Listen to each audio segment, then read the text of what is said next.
Hi, I'm Joni Mendewagen. You're watching Insert Media here, Indigenous Youth in the Nation's Capital. On today's episode, we have the 11th annual New Sun Conference Award. There was an amazing group of artists that came to this conference. Casey Adams, Christine Welsh, John Campbell, Stephen Lafleur, Creation. It was just amazing. I had to fill this entire episode up with just the New Sun Conference because it was just full of creative and fascinating people. So enjoy.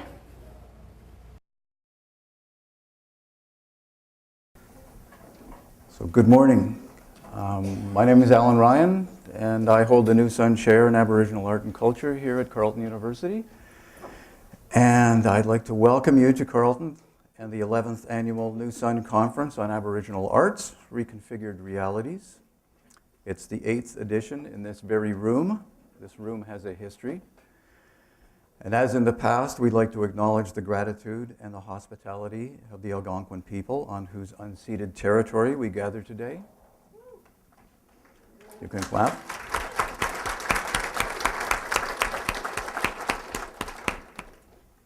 We have an Algonquin elder sitting in the front row with us. This year, one of our students in Canadian Studies wrote her PhD dissertation in Inuit syllabics, and the writer is with us here today.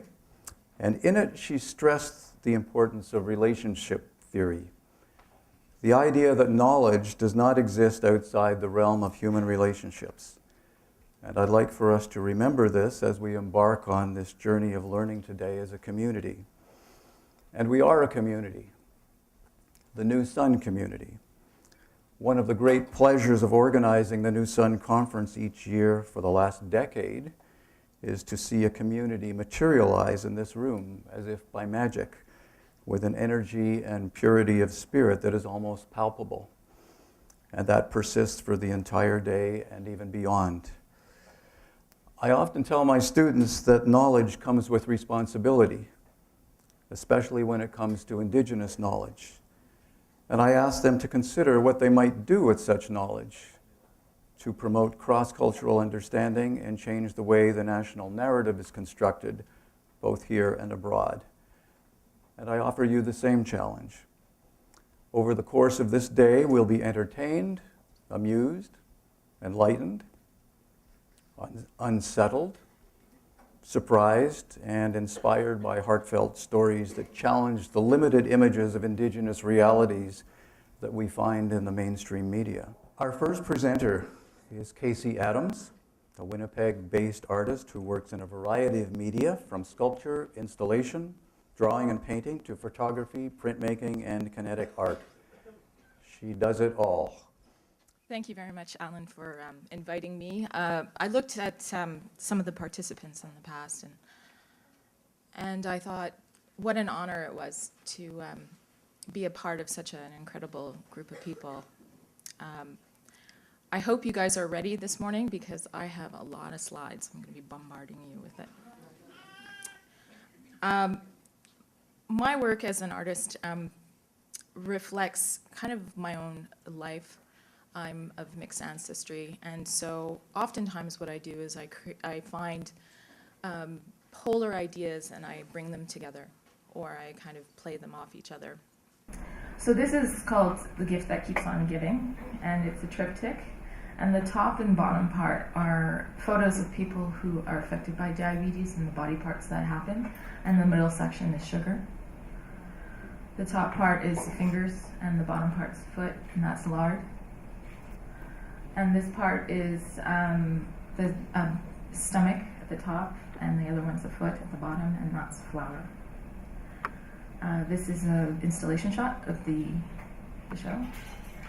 This is a MacBook Pro extension cord. It's about 3 feet long, and it's a peyote stitch where one bead at a time is attached. So that took about 3 months, the entire residency, to create. This is an iPhone holder, and it was inspired by moccasins. That was absolutely terrific.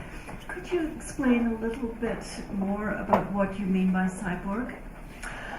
A cyborg is, the idea of the cyborg is I often use Donna Haraway's Cyborg Manifesto. She wrote it back in the, I think, 80s, and it was revolutionary because she believed that if you use the term cyborg, it eliminates the sort of idea that that we're categorized by, you know, our gender. So she used a lot for making gender neutral ideas, and I really like that because it made the sort of the race card sort of eliminated. I was no longer defined because I consider myself a cyborg hybrid. I'm not defined by the fact that I'm a woman. I'm not defined by the fact that there's all this baggage that's discrimination that's sort of labeled onto me, but also being Aboriginal as well. It's making that proclamation that I'm a being, but I don't have the sort of racisms that are attached to me.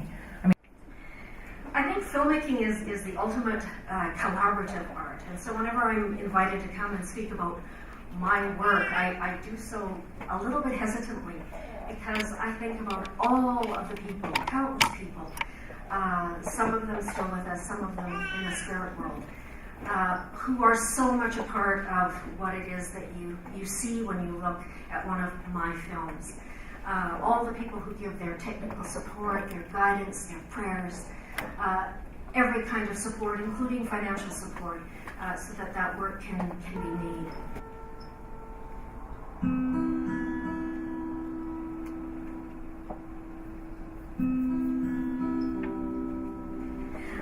I didn't plan on being a filmmaker. It just kind of happened. I was studying English at the University of Regina in the early 1970s. I was a big reader, didn't really know what I was going to study, and so reading books seemed like a good idea. So I started studying English. But pretty soon I started to hear these rumors that were going around the campus about this old man. We called him old there. He was like in his mid-60s, not much older than I am now. This old man who was showing old movies in Dark Hall in the Fine Arts Department at the University of Regina. And anybody could go, and it was sort of this cult thing that started happening on the campus, and people would go, you could go and sit there in the dark and sleep or watch these movies and listen to this old man tell these amazing stories about his life in the film industry. He had started work on German silent films, had been an editor on some of the very first sound films in Germany, had gone to the United States in the 1930s. He was Jewish and decided to get out while he could, and ended up working for the Office of War Information in New York City, making documentaries during the Second World War. He was an amazing man, an amazing walking repository of film history, and just this excitement about film.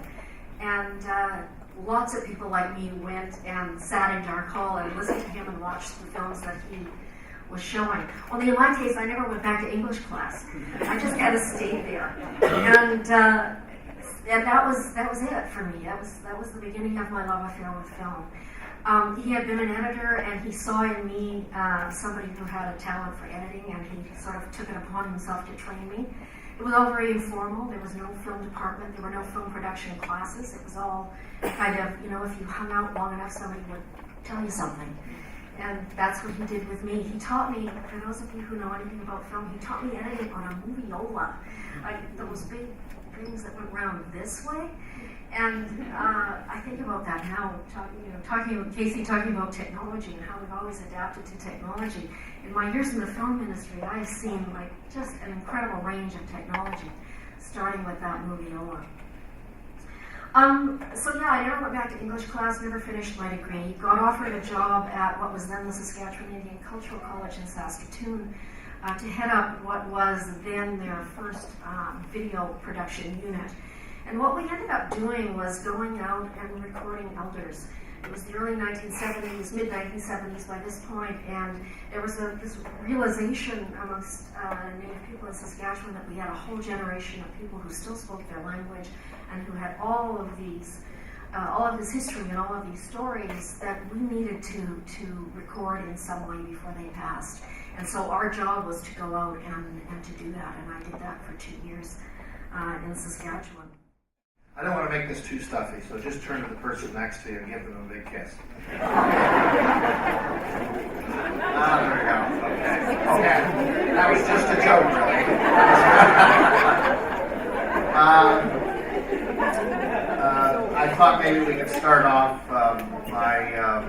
just remembering some of the productions that I produced. I have a brief promo tape. So, the original National Aboriginal Achievement Awards. You can bet your life it won't go quietly. Making noise in this world. Everyone has a song. God gave us each a song. That's how we know who we are. Everyone has a song. Working from the idea of the theme of reconfigured realities and trying to think about what it is I've been trying to do, because I haven't always been sure. In our history, I think that we're in a process of evolution. We're constantly changing. And I think that we are reconfiguring our realities and reconfiguring our identities stemming out of cognitive dissonance, kind of the conflicts we have of identity and who we are, what we should be, what is an Indian, what's right, what's wrong, are you a real Indian, are you a good Indian? And so I think that I have used art as a weapon. I've used art as resistance, I've used art as a political voice, I've used art as inspiration, I've used art filling the void of leadership, I've used art to promote freedom and to reconfigure identity, freedom to be any kind of an Indian you want to be, not any one particular kind. And in terms of the Achievement Awards, I've tried to convert our culture from one of victimization to one of success and triumph. Sawanati Ujets. My name is Sawanati. I am thrilled to be here, more so now than this morning. Because of the earliness. I mean, wow. What an amazing group of speakers. Thank you to Alan for inviting me to this. Thank you for this wonderful group of people. I feel as though we all fit together really well. I feel almost as though many things that they said are things I was going to say, so I switched my presentation on you a little. Will you put the first screen up of the PowerPoint, please? Thank you to David for your help, and I also wanted to thank you, Jim, for your words this morning because I needed to hear them, and thank you for reminding me. So, I didn't make a mistake. I titled my talk Reconfiguring Reality. I wanted to change the tense a little bit there. Change the, can you say plurality in this case? I'm not sure, but I want to singularize it. Because I think that's what I'm doing. I think what I believe that I am doing as an artist is changing reality. We have to make the thing that we want to see. I mean, he didn't say it exactly like that, but that's what I heard. He's making the thing he wanted to see. He wanted to see not just victimized Native people, but successful Native people. Another thing he said that I talk about all the time is the future of Native people. And who do we want to be? We talk a lot about who we were. We miss it. We're sad. We lost some things, and there are some great things, but there's still great things to come. That's what I think. And that's what I saw with what John Campbell presented, and that's what I hope I'm showing now. Look at all those beautiful jingle dancers. Hey, I'm on screen. Our dancers are competing for some incredible prizes. Not only does every dancer get a free eyewear implant just for participating, but we're also giving away a space cruise to Saturn's rings, his and hers matching Ferraris, and $1 billion in cold hard cash. I wish I was a better jingle dancer. All right, so I'll tell you a little bit about, just real quick about who I am. I'm a dad. I'm really proud that I'm a father of 3 children. I have my son Aaron with me today. I have a big place in my heart for special needs kids. Whenever we work up north, I'll show you some pictures of us working with kids with autism or blind kids or kids in wheelchairs.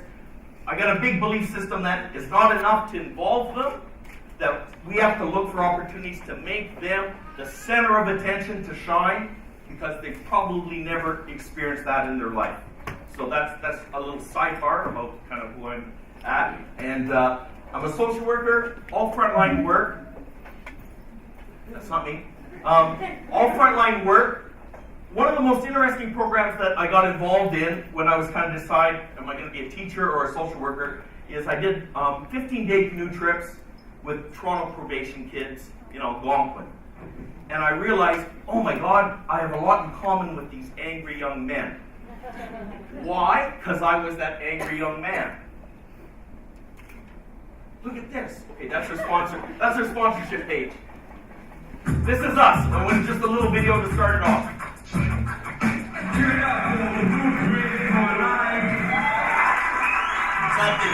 It's old school Buddha. B-boy for about 27 years, founder of the Canadian Floor Masters, and I founded Blueprint for Life. We do outreach through hip-hop, using B-boy and B-girling in the remote Canadian Arctic, baby, minus 50. That's how we roll.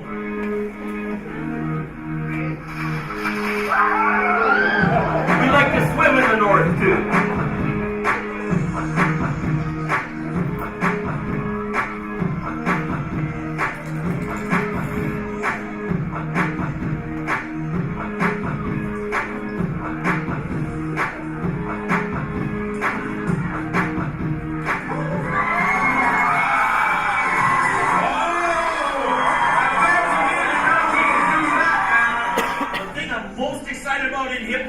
Is the power to heal. And so we go into the Arctic, we've been to 38 communities, and we bring lots of Canada's top B-boys and B-girls, and we teach them about our passion, but we encourage them to bring their own culture into it. It's an intense program where we become the entire school for 5 days, so there's no other school curriculum. 9 to 5 every day, we're teaching the kids about dance skills, but also about them bringing their own culture into hip-hop. Not trying to act like they're from T-Dot or New York City, because they're not. They're from their own little hood up in the Arctic, right? So throat singing with beatbox, top rocks to traditional drum music.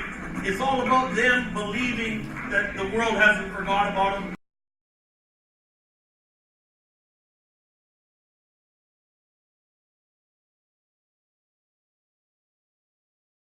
We want to create safe spaces. I'll get to this. You know what?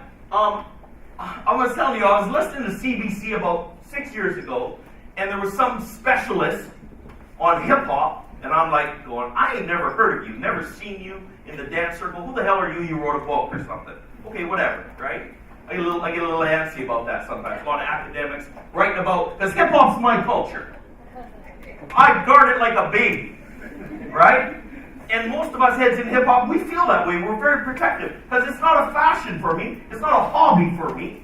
My wife thought I would grow out of it, but God love her. I didn't. She's still with me. Right? But it is something about, an expression about who we are and how we interact in the modern world that's based on concepts of, I don't care what skin color you are. I don't care what your background is. I don't care what your sexuality is. It's the art and love you bring. Now, I know we moved away from that in terms of what we see on TV, because capitalism goes crazy when it grabs on youth culture and goes, I can make some money, right?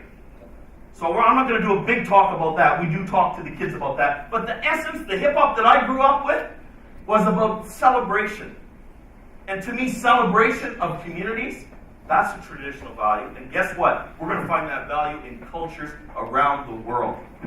So the guy from CBC's talking, and I always about turned that shit off. I was like, oh, damn. And then all of a sudden he said, well, I've been to 67 countries around the world, and in my estimation, the most important tool for community development around the world is hip-hop. I'm like, damn! Turn it up! Homeboy's on point! Here's the rule. I only got one rule, because I'm getting old, and I was in the Arctic last Friday, and my hip's a little sore. Even if they're way better dancers than me, because I'm 52, you cheer twice as loud for the old man, right? All right, let's do this. Blueprint for life. Let's get busy.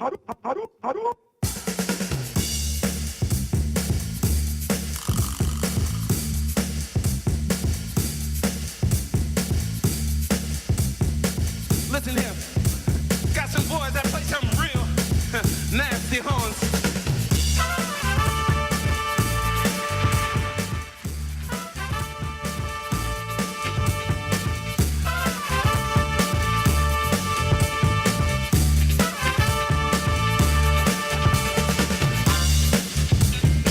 Check this here. We want to make y'all move. And while you're digging the tune, me and the boys gonna keep on rocking. I said we gonna keep on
Thank you, Nakume.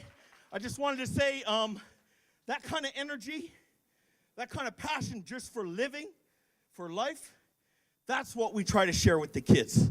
Not to be like they're from New York, not to be like they're from T-Dot, because they're not. But a passion and a life, you know, where you love music and dance, celebrating together, that's going to get them through the hard times. So hopefully you'll be around for our talk later this afternoon. God bless. Thank you. Hi.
Thank you for watching Insert Media here, Indigenous Youth in the nation's capital. I'm Joni Mendewagan. Stay tuned.